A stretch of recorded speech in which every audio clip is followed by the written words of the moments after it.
My sister-in-law had a strange habit of wiping her phone clean every single night without fail, and while everyone thought she was just private or paranoid, I finally discovered the real reason yesterday, and what I found on her deleted messages and hidden apps changed everything I thought I knew about her. I had reached my absolute lowest point when my sister-in-law, Karina, extended an offer to live with me. My former fiancé, Poppy, had literally vanished from my existence 3 days prior. She abandoned me at our wedding ceremony, 7 months expecting our second child. I struggled to grasp the situation. All her belongings remained at our residence. The evening before the nuptials, we had conversed late into the night about our aspirations materializing, but now she had erased her contact information, her social media profiles, and seemingly acquired a one-way passage to another continent. That final detail was the narrative Karina conveyed to me, at any rate. Upon her arrival at my doorstep, one of her initial actions was to display a screenshot on her phone of a conversation between her and Poppy. In it, Poppy expressed experiencing pre-wedding jitters and confessed to an online romantic involvement with a man in Germany, for whom she was departing. Before I could even process what was on the screen, Karina proposed moving in to assist with expenses. I genuinely did not desire her presence, but my income was insufficient to cover the rent, and I lacked the funds for childcare for my son if the need arose. Consequently, I agreed. Karina practically shrieked with delight and leaped up, appearing poised to embrace my cheek before checking herself. For the initial few weeks, I was too consumed by despair and attempts to contact Poppy to truly observe anything. However, approximately 3 weeks after Karina's arrival, I began to feel a sense of unease. Karina returned from purchasing swimwear and inquired if I wished for her to model it. When I declined, she pressed, asking if I was certain, mentioning her recent fitness regimen. I had to retreat to the restroom to question if this was genuinely occurring. I was aware that Karina had always possessed what she termed a flirtatious disposition, so I attributed it to that and a misinterpretation of the moment. I swiftly discovered it was far from that, because around 6 weeks after her relocation, I arrived home from grocery shopping to discover her holding my infant, coaxing, "Say mama, come on baby, say mama." I stood there motionless. I felt the need to remove my eyes and rub them like a cartoon character to confirm if my vision was accurate, and upon realizing it was, I strode over and gently retrieved him from her. She gazed at me as if I had just harmed a pet. She began to protest, but I interrupted her and firmly stated that she was not the child's mother and should not behave as such. It was then that she regarded me with seemingly innocent eyes and informed me that the baby simply yearned for its mother, and her maternal instincts could not bear to witness his distress. That evening marked the official commencement of my search for evidence, driven by sufficient suspicion. I was unsure what I sought, but Karina had done enough to cause me to question if she harbored ulterior motives. So, I took her phone while she slept, held it to her face to unlock it, meticulously examined its contents, and found nothing. That was, in fact, the most unsettling aspect. The entire device was utterly devoid of data, no messages, no call history, nothing. She had completely erased it. I recall a sinking sensation in my stomach. I realized I had to take action. I began investigating whether phone data recovery was even feasible, but before I could truly gather any information, the daycare incident transpired. I went to collect my son, and when his teacher saw me, she rushed over and inquired if I was certain I desired the forms altered. According to her, Karina had appeared earlier that day, requesting to modify our son's records to designate herself as his biological mother. I turned ashen. I instructed her not to touch those documents before taking my son and driving home. The instant I saw Karina, I erupted. I demanded to know what kind of disturbed individual attempts to claim motherhood when they are not. Every fiber of my being yearned to accuse her of harming Poppy, but I restrained myself. The fact that I was onto her remained my secret. Karina, predictably, immediately shifted into manipulative mode. She asserted I had missed 3 pickups the previous week. Pickups she claimed she would handle, and because of that, the daycare had contacted her. Another falsehood. The daycare did not possess her number and had informed her they would contact Child Protective Services if the child was not collected. I remember simply staring at her, contemplating what kind of deceiver I had permitted into my home. I decided to subtly provoke her and requested she show me the call she supposedly received from the school. Because she had been erasing her phone every night, her expression became one of utter shock. She accused me of disbelieving her and being a paranoid individual, now convinced everyone intended him harm because Poppy had instilled trust issues within me. Fast forward another day. I returned home after grocery shopping, and the moment I pulled into the driveway, I detected the scent of smoke emanating from the backyard. I gave my son a bottle before hurrying outside, and what I witnessed confirmed the extent of Karina's instability. She stood over a burning metal refuse bin, incinerating Poppy's possessions, photographs, jewelry, mementos I had given for anniversaries, even images of Poppy and our son. She was smiling like a delighted schoolgirl as she did it. When I observed her, I could no longer contain myself. I seized a gallon container of ice-cold water and rushed toward her, drenching her. It splashed everywhere, extinguishing the flames, saturating the bin, the items, and even her from head to foot. She emitted a high-pitched shriek, and when I angrily questioned what was amiss with her, she declared she had realized that since I would never naturally release Poppy, it was incumbent upon her to completely eradicate her. That was the breaking point. I ordered her to vacate my residence. I reasoned I would uncover whatever she had done to Poppy somehow, but I could not tolerate being in Karina's vicinity for another moment. Regrettably, it was not that straightforward. If you expel me, I will inform the authorities that you assaulted me. I recall laughing at her, believing she was jesting, until she produced her phone and actually dialed 911. My expression fell. Hello, 911. I require assistance. My brother-in-law is here and he's okay. I mouthed, interrupting her. She terminated the call and regarded me with the broadest smirk on her countenance. I am not departing, darling. I lunged for Karina's phone, but she had already redialed 911. Help! He is assaulting me, she shrieked into the receiver before immediately disconnecting. My blood ran cold. She understood precisely what she was doing. Police will arrive within minutes now. Tick. Karina smirked, water still dripping from her hair. Approximately 6 minutes until they apprehend you for domestic violence. Unless you wish to discuss granting me permanent custody. The word struck me like a powerful blow. This was not impulsive. She had either done this previously or meticulously orchestrated it. I snatched my son from his high chair and hastened for my car keys. But Karina moved more swiftly, obstructing the doorway. Kidnapping too? Even better. She retrieved her phone again.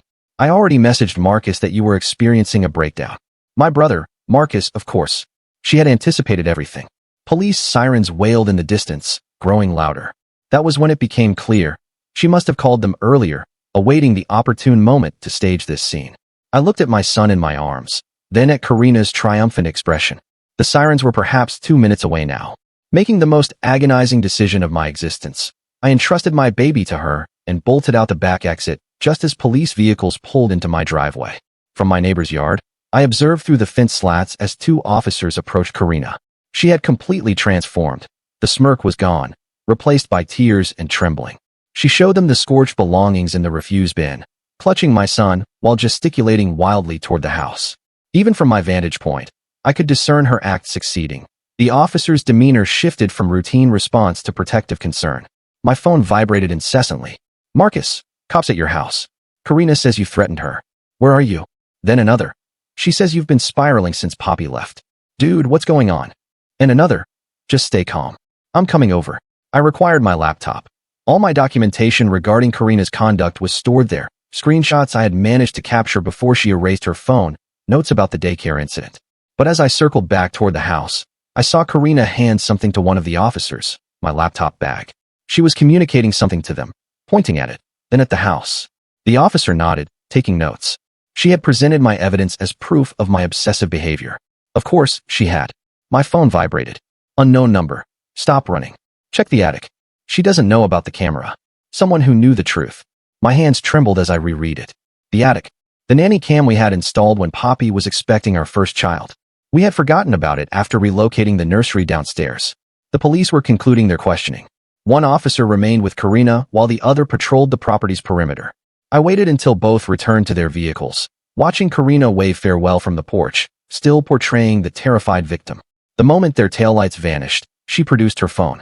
I could see her scrolling, typing rapidly. Within minutes, a locksmith's van arrived. She was already changing the locks. I had one opportunity. The garage possessed an access panel to the attic that Poppy and I had utilized for storage. While Karina directed the locksmith at the front entrance, I slipped into the garage through the side door, which we rarely secured. The attic was suffocating, filled with baby garments Poppy had meticulously folded for our second child. My throat tightened seeing them. The nanny cam was nestled in the corner, its red light blinking weakly, battery nearly depleted. I seized it, hands trembling, as I connected it to my phone. Please have something, please. The video loaded quickly, fast-forwarding through weeks of footage until the night Poppy disappeared. 3:17 a.m. The grainy recording displayed our bedroom door opening, Karina leading Poppy out. Poppy's face was tear-streaked, shoulders shaking. Karina had her arm around her, her mouth moving constantly. I maximized the volume, but could only discern fragments. Only way to keep the baby safe from him. The video cut to black, battery dead. But I possessed it. Proof that Karina had coerced Poppy into leaving. The download completed just as I detected footsteps below. Karina's voice drifted up. Just need to grab something from the garage. I was trapped. The locksmith was still working on the front door. Karina entered directly beneath me, rummaging through boxes. My phone vibrated. I fumbled to silence it, but too late. Hello, Karina called out. Is someone there? I held my breath, sweat dripping onto the dusty floorboards. She moved more boxes, then paused directly beneath the access panel. The ladder remained extended from when I had ascended. Interesting, she murmured. Her footsteps receded. I heard the garage door close, then her voice from outside. He's stalking us. I just caught him in my garage. Call 911.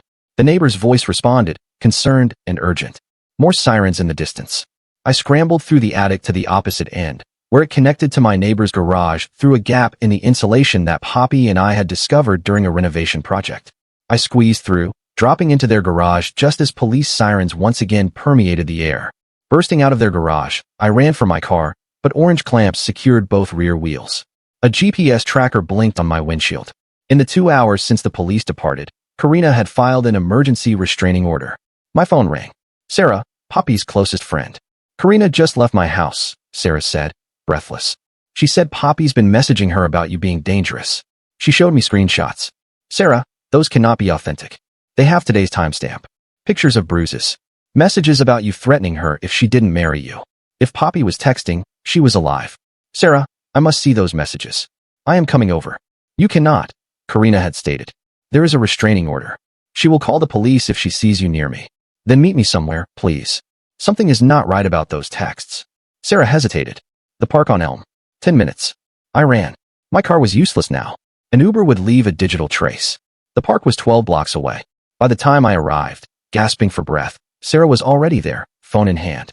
Look at these, she said, displaying screenshot after screenshot. Poppy asserting I had threatened to end her life if she did not marry me, detailing violent incidents that never occurred, photographs of bruises on arms I had never touched. But something was amiss. The writing style was incorrect, too formal. Poppy never utilized semicolons in texts, but these messages were replete with them. Sarah, observe this one. I indicated a message about being afraid to eat. She claims she is allergic to strawberries. Poppy adores strawberries. We had them at every anniversary meal. Sarah's eyes widened. She scrolled back through the messages, truly scrutinizing them now. Oh my goodness, she mentions your dog, Bruno.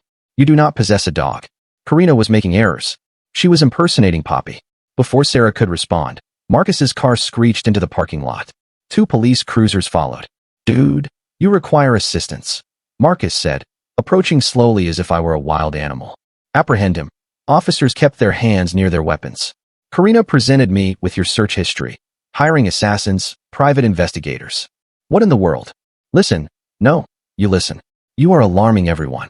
Karina is attempting to help, and you are harassing her, breaking into the house. I produced my phone, displaying the nanny cam footage. His face paled watching Karina guide a weeping Poppy out of our bedroom at 3 a.m. This is from the night Poppy disappeared, I stated. Karina manipulated her into leaving. Marcus stared at the screen, then at me, then back at the screen. The officers moved closer. Sir, we need you to accompany us, one stated. Marcus, please, you know me. You know I would never harm Poppy. My brother's hand trembled as he reached for my phone. Allow me to retain this for safekeeping. The officers handcuffed me, but gently. Marcus pocketed my phone with the evidence as they guided me to the patrol car. I noticed a familiar vehicle at the red light, Poppy's mother's Honda. But the driver wore a surgical mask and sunglasses, turning away when I looked. At the station, they processed me efficiently. The lawyer they assigned appeared exhausted, shuffling papers as she elucidated my predicament. Ms. Karina Rodriguez has petitioned for emergency custody of your son, she stated. The restraining order grants her temporary possession of the house, pending investigation. You are not to approach within 500 feet of her, the child, or the residence. She is not even related to him. She asserts you abandoned the child after threatening her, combined with the mother's disappearance and your conduct today. She shrugged. Judge approved it. You will receive a hearing in 2 weeks. 2 weeks. Karina would have 2 weeks alone with my son in my house, unsupervised. There is more, the lawyer continued.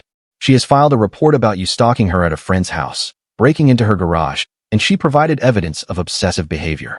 Apparently, you have been documenting her every action. I laughed bitterly. Of course, my evidence had become her weapon. However, the lawyer added, your brother posted bail.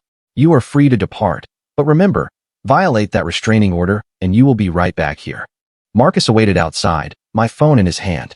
I transmitted the video to your lawyer, he stated quietly, and made copies. Whatever is transpiring, we will resolve it. Do you believe me? I do not know what to believe, but that video. Karina definitely fabricated the story about Poppy leaving for Germany. So what else is she fabricating? As we walked to his car, my phone vibrated. The unknown number again. Playground now. She's moving Poppy tonight. Marcus's car had not even ceased motion when I leaped out at the playground. The swings creaked in the evening breeze, shadows extending across the deserted park. A woman emerged from behind the jungle gym, mid-40s, professional blazer despite the late hour. Helena Morrison, she said, extending her hand. I manage the women's shelter on Maple Street. My heart pounded. You know where Poppy is? Karina brought her to us 2 months ago, claiming you were violent. That Poppy required protection. Helena's expression hardened. But things are not adding up. Poppy requested to call her mother yesterday. Karina claimed it was not safe yet. That is when I began to question everything. 2 months. Poppy had been 10 minutes away this entire time, believing I was dangerous. My legs nearly gave out. She is still pregnant? I managed. Very due any day now. Helena glanced around nervously. I cannot disclose the exact location, legal and ethical boundaries. But Karina always stops at the CVS on 3rd before visiting, buys prenatal vitamins, usually around 7 p.m. That is in 20 minutes. I did not tell you that. Helena turned to leave, then paused. Poppy has been asking questions. The narrative Karina tells keeps altering. Cracks are appearing. She disappeared into the darkness, leaving me standing there with Marcus. My brother seized my arm as I started toward 3rd Street. You cannot approach Karina. The restraining order. I am not approaching her, merely observing from a distance. Marcus sighed, but drove me anyway. We parked across from the CVS, engine off, watching. At 7:03, Karina's silver sedan pulled up. She emerged, glancing around before entering the store. 5 minutes later, she exited with a small bag. We followed at a distance, 3 cars between us. She drove cautiously, signaling every turn, until she pulled up to a converted Victorian house. No signs, just a normal residential property. But I recognized it now, the kind of unmarked shelter that blended into the neighborhood. Karina walked to the front door and knocked in a specific rhythm. 3 quick, 2 slow.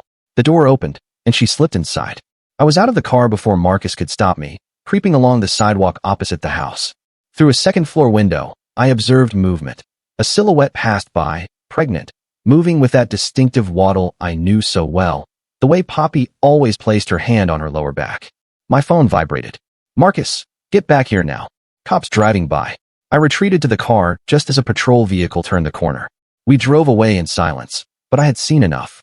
Poppy was there, alive, pregnant, concealed. Back at Marcus's apartment, I paced while he made calls. His lawyer friend confirmed what we already knew. Approaching the shelter would violate the restraining order and jeopardize any legal case. The system designed to protect victims was now shielding the perpetrator. There has to be another solution, I stated. Marcus's phone rang. He answered, his expression growing increasingly concerned. They want me at the station.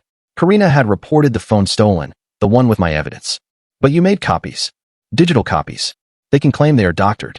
They want the original. He grabbed his keys. Stay here. Do not do anything foolish. The moment he departed, I called Sarah. I require your assistance.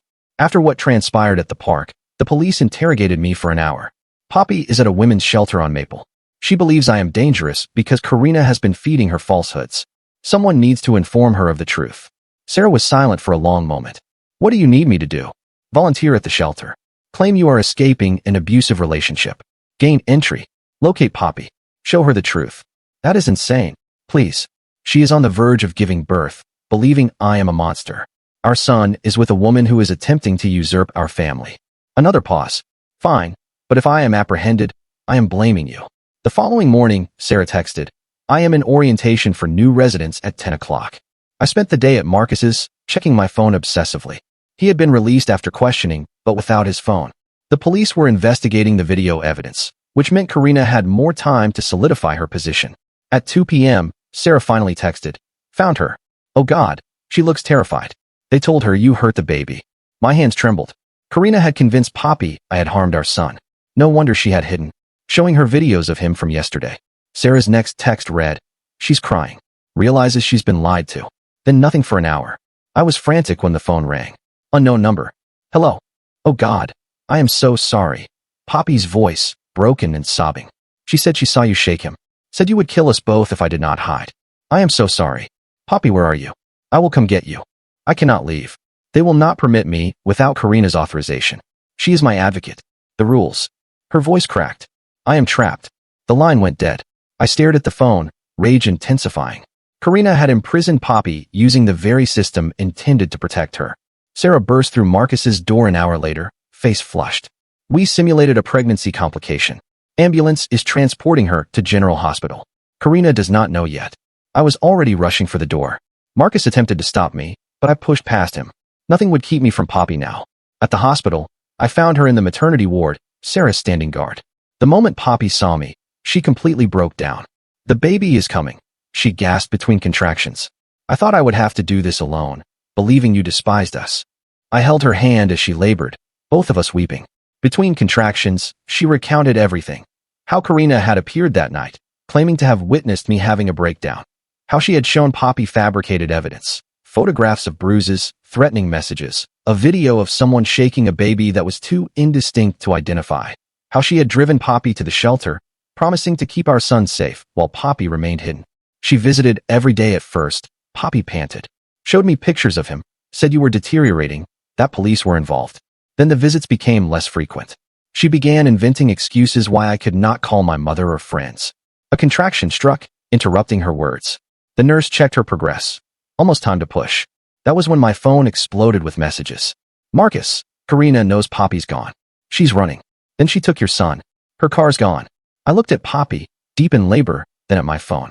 My son was with a delusional woman who had just lost her meticulously constructed fantasy. But Poppy was about to deliver our daughter. Go, Poppy gasped. Find him. Sarah is here with me. I kissed her forehead and ran. In the parking lot, I called Marcus. Where is she? Police issued an alert. Her car was sighted heading north on I-95. I drove like a maniac, contacting everyone. The police, the lawyer, even Helena. Finally, Helena recalled something crucial. She mentioned an aunt with property up north. Said she used to spend summers there as a child. The police dispatcher returned to the line. Vehicle spotted at a gas station off exit 42. Subject purchased baby supplies and inquired about cabin rentals. Exit 42 was 30 miles away. I pushed the speedometer past 90, praying I would not be pulled over. My phone rang. Poppy. It is a girl, she sobbed. Perfect and healthy. Please find her brother. The gas station attendant remembered Karina clearly. Pretty woman with a baby. Asked about the Riverside cabins. Said she needed somewhere quiet for a few days. Riverside cabins was another 10 miles down a dirt road. I called the police with the location, but they cautioned me to await backup. Like hell I would. The cabin office was closed, but an elderly man sitting outside pointed to the last cabin. Lady paid cash for a week. Said she needed peace and quiet with her baby. I parked down the road and approached on foot. Through the window, I could see Karina holding my son, rocking him gently. She was speaking to him, her voice carrying through the thin walls. Daddy is not returning, she cooed. It is just you and Mama now. We will be so happy together. My son began to cry, that specific hungry cry I knew so well. Karina attempted to comfort him, but he only cried harder. She was becoming frustrated, her movements less gentle. Please cease crying, she pleaded. Mama is here. You do not require them anymore. But he continued wailing, reaching toward the window where I stood. Somehow, he sensed my presence. Police sirens wailed in the distance. Karina's head snapped up, panic flooding her face. She clutched my son more tightly, backing away from the window. No, she whispered. They cannot take you. You are mine now. The sirens grew louder. I witnessed the moment Karina's delusion completely shattered. Her face crumpled, tears streaming down. She looked at my son, truly looked at him, and perceived the truth. He was not hers. He never had been. The police surrounded the cabin, officers taking positions. A negotiator arrived, attempting to establish communication, but I could not wait. My son was inside with a woman whose fantasy was collapsing. I stepped into view of the window. Karina saw me, her eyes wild, but my son saw me too. His cries transformed into excited babbling, arms reaching desperately toward me. He knows you, Karina whispered, staring at the baby's reaction. Reality was forcing its way through her delusion. I held up my phone, showing her a video Sarah had sent. Poppy in the hospital bed holding our newborn daughter. She needs her son, I called out. Please, Karina, let him meet his sister. Karina stared at the video, at the baby girl who resembled the boy in her arms so closely. Her hands trembled as my son continued reaching for me, his cries now distinctly calling for Dada. Her voice broke completely. I just wanted to be someone's mother.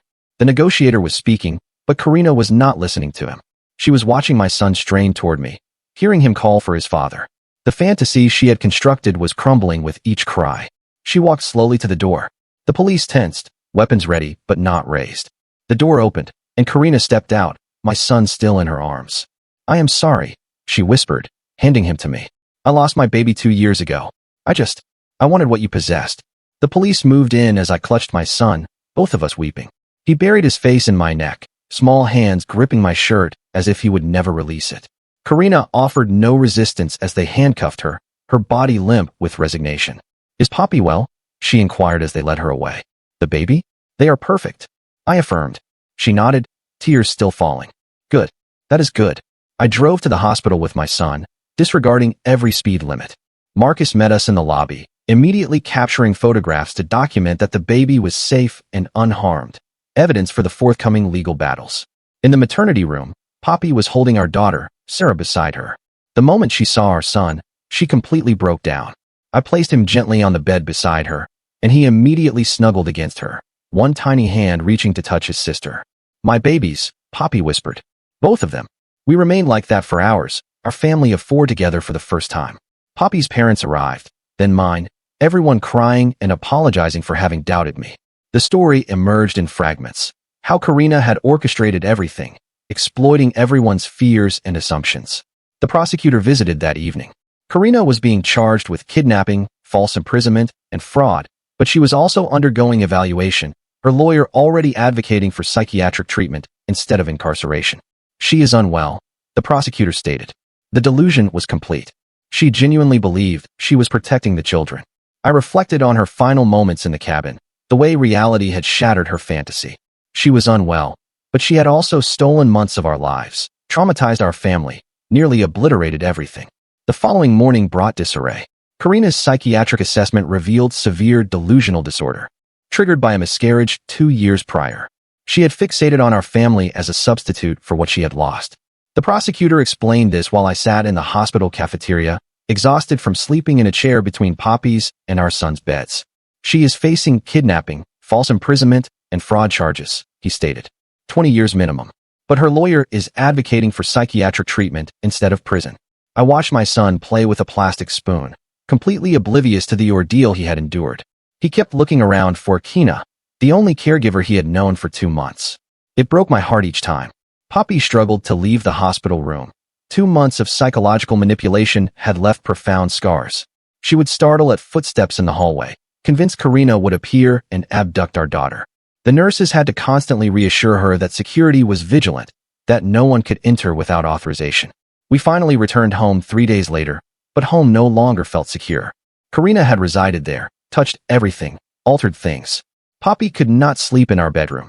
That was where Karina had awakened her that night, convincing her I was dangerous. We established camp in the living room, all 4 of us together, fearful of separation. The legal proceedings advanced swiftly. Karina's lawyer pushed for a competency hearing, arguing she could not stand trial in her current state. During a video conference with our lawyer, we uncovered disturbing details. Karina had been planning this for months, perhaps longer. She had researched custody laws, domestic violence procedures, how shelters operated. The delusion was complete, but the execution had been systematic. We need to decide, our lawyer stated. Do you support psychiatric treatment or push for prison? Poppy and I exchanged glances. This woman had stolen months of our lives, traumatized our family, nearly destroyed us. But she was also clearly ill, driven by grief we could not fathom. Both, Poppy said finally. Prison with mandatory treatment. She needs assistance, but she also requires consequences. Our son's adjustment proved heartbreaking. He had requested Karina at bedtime, confused why his routine had shifted.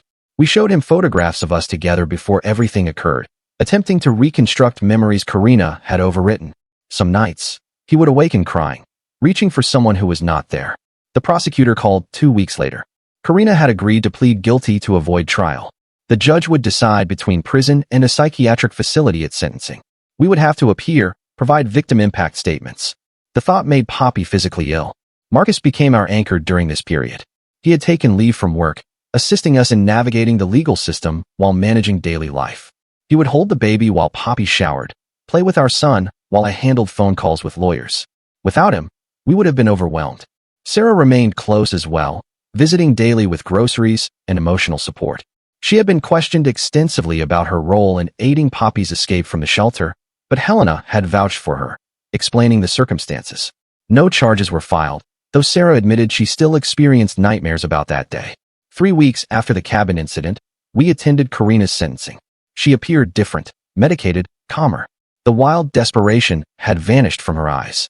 When she saw us enter the courtroom, she began weeping silently. Poppy's victim impact statement was devastating. She described the terror of believing I was dangerous, the isolation of the shelter, the agony of thinking she would have to raise our children alone. She spoke about trust shattered, safety compromised, the ongoing trauma our son faced. I spoke about witnessing my son call another woman mama, about being labeled dangerous by the very systems intended to protect families, about the twisted irony of Karina utilizing domestic violence resources to perpetrate her own abuse. When Karina spoke, her voice was barely audible. I lost my baby and lost my mind. I am sorry I attempted to steal yours. I know sorry is insufficient. I know I cannot undo what I did. Please, just care for them. All of them. The judge sentenced her to 12 years, with the possibility of transfer to a psychiatric facility after 5, contingent on treatment compliance and behavior. A lifelong restraining order was issued, safeguarding our entire family. Karina would never be permitted to contact us again. Leaving the courthouse, I felt a void. Justice had been served, but it did not erase what had transpired. Our son still inquired about Karina. Poppy still could not sleep without repeatedly checking the locks. Our daughter, thankfully, would never recall any of this. We resolved to relocate across town. Same jobs, same schools eventually, but a fresh beginning in a house devoid of painful memories. The first night in the new residence, Poppy finally slept through until morning. Small triumphs. I adjusted my work schedule to be home more, re-establishing my bond with our son. Those 2 months with Karina had confused him, but children are resilient. Within 3 months, he was calling for Dada again without hesitation, running to me upon my return home. Poppy commenced therapy, processing the trauma of psychological confinement. Some days were more challenging than others. She would experience panic attacks, contemplating how effortlessly Karina had convinced her I was dangerous. The therapist elucidated how skilled manipulators exploit vulnerability, how Poppy's postpartum hormones and wedding stress had rendered her susceptible. Our families rallied around us. My parents, who had initially believed Karina's falsehoods, now assisted with childcare and household duties. Poppy's mother, whom I had observed in that Honda during my arrest, admitted she had been driving by, attempting to comprehend what was occurring, too afraid to directly intervene. 6 months passed. Our son started preschool, his teachers unaware of our family's ordeal. He was just another joyful child learning to share and count. Our daughter grew plump and content, smiling at everyone. Slowly, we discovered routines that felt normal. A letter arrived from Karina's treatment team. She was responding well to medication and therapy, accepting responsibility for her actions. They wished for us to know she was making progress, though they understood if we preferred no updates. We opted to receive them, not for her sake, but to know she was receiving help. Poppy returned to work part-time, finding purpose beyond the trauma. I watched our children while she was absent, grateful for every ordinary moment. Diaper changes, feeding times, tantrums over toys. These mundane challenges felt like blessings after nearly losing everything. One evening while preparing dinner, our son inquired about the sad lady. That was how he had begun referring to Karina as memories faded. We kept our explanation simple. She was unwell and confused, but doctors were assisting her in improving. He seemed satisfied, more engrossed in his dinosaur nuggets than complex adult issues. The 1-year anniversary of Poppy's disappearance approached. We commemorated it quietly, just the 4 of us at a park. Poppy pushed our son on the swings while I held our daughter. No one observing would surmise what we had endured. We appeared like any other family enjoying a sunny afternoon. That night, after the children were asleep, Poppy and I sat on our new porch. We did not discuss Karina or the trial or the months of trauma. We conversed about ordinary matters. Our son's upcoming birthday celebration, whether our daughter was teething, plans for a family vacation. The conversation felt revolutionary in its commonness. 2 years later, Poppy was expecting again. This time, we had security cameras, stringent pickup protocols at daycare, and a trusted circle who knew our history. We had learned to be protective without being paranoid, cautious without allowing fear to govern our lives. News arrived that Karina had been transferred to a psychiatric facility, her progress in treatment remarkable. Her lawyer sent a letter she had composed, not to us, but about us. She had shared our narrative in group therapy, cautioning other patients about how untreated mental illness could devastate lives. She understood why contact was forbidden, but wished for us to know she utilized our suffering to help others avoid similar trajectories. We chose not to respond, but felt a peculiar sense of relief. She was improving, taking accountability, employing her experience constructively. It did not undo the harm, but it signified something. Our third child, another son, was born without incident. Poppy's labor was calm. I was present for every moment, and our older children met their brothers surrounded by family who had learned to cherish such moments. The normalcy felt miraculous. 5 years after that dreadful night, we took our first genuine vacation, a week at the beach. Our children constructed sandcastles and chased waves, blissfully unaware of how diligently their parents had fought for these simple moments. Poppy and I observed them play, hands intertwined, scars healed but not forgotten. This simple domestic scene once seemed unattainable.